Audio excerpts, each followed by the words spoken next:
Have you ever wanted to create a super cinematic slideshow out of your favorite pictures and videos? In this tutorial, we'll show you the exact step-by-step process you can follow to create a cinematic slideshow like this one.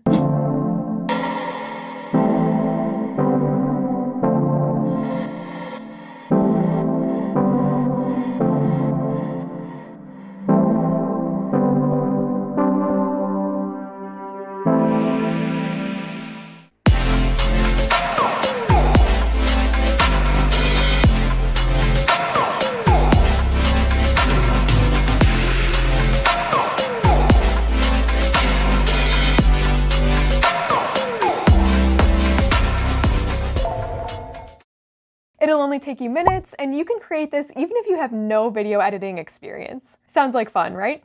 Let's jump in. First things first, you're going to want to sign up for an InVideo account. If you haven't already, you can use the link in the description to do that. This will bring you to the home page, and we're going to go ahead and start with a blank 16:9 canvas. What you can do now is go through all of the travel footage that you have on your computer and pick out your favorite clips. Then when your project opens up, you're going to create a folder and upload all those clips into your InVideo project.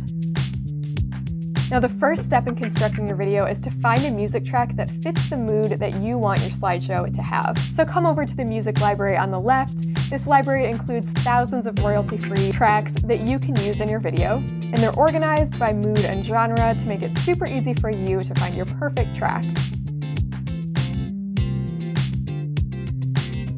This is a super important step because the song is going to set the mood for the whole video. So you want to pay attention to the overall mood. You also want to pay attention to the progression and the beats of the song. We want our slideshow to start off slow and then pick up pace. So try to find a song that does the same thing. You also want to try to find a song that has strong beats that we can cut to. For reference, have a listen to the song that I picked out.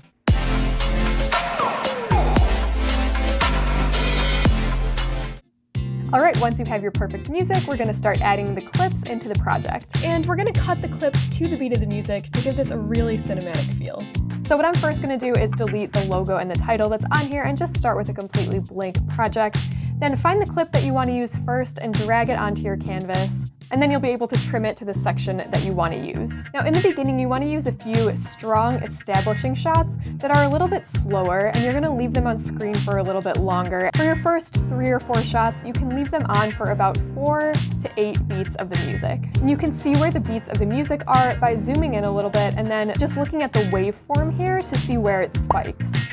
Alright, then as the music picks up, you're going to leave your shots on screen for a shorter amount of time, maybe 2 beats. Again, you're going to look for the spikes in the waveform of your audio file, and then drag the clip back so it cuts right on the beat. Alright, now for this shot, I'm going to show you how to do a cool effect where the clip kind of zooms in and out on the beat of the music.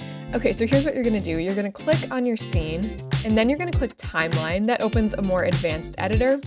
So on your timeline here, you can see this bar that represents your video. And then what you want to do is copy and paste to that so that there's 2 of the same video on top of each other. So copy, paste. And now there's 2 layers, as you can see, and it's actually just the same exact video twice. Now what I'm going to do is take the second video and make it shorter. So we're going to drag it from the beginning and from the end. And then we're going to take that video that's on top and crop it. I'm cropping it in a pretty good amount. So basically what that's going to do is have it zoom in and then zoom back out. I'll show you how it looks.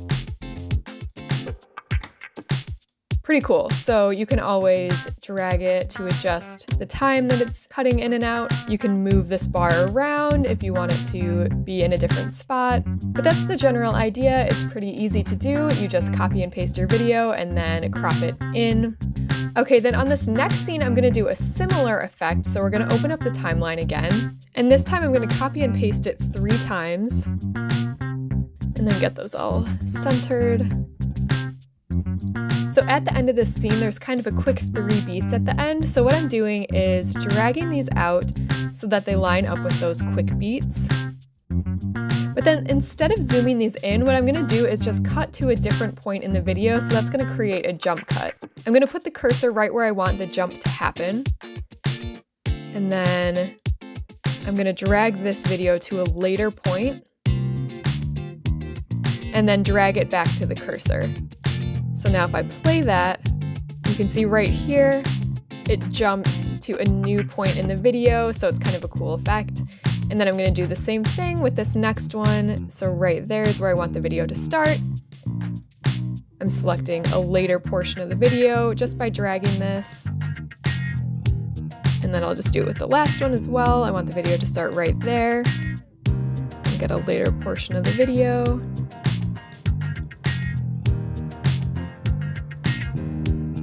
All right, and then we'll play that all together. Okay, great. So now I'm going to go ahead and add those same effects to a few more of the clips. So I'm taking this one, copying and pasting again. This one I'm going to do the zoom in effect.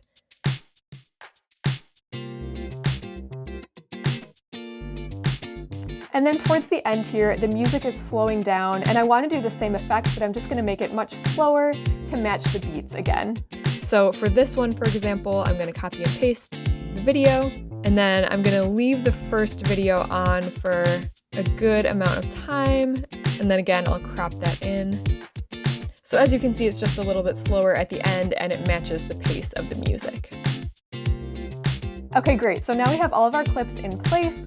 And now what I'm going to do is add some light leaks overlays. Just come over to overlays on the left here. You have a ton of options here. I'm going to go with the light leaks because I think they look really cinematic. So I'm just adding this on top of my clips.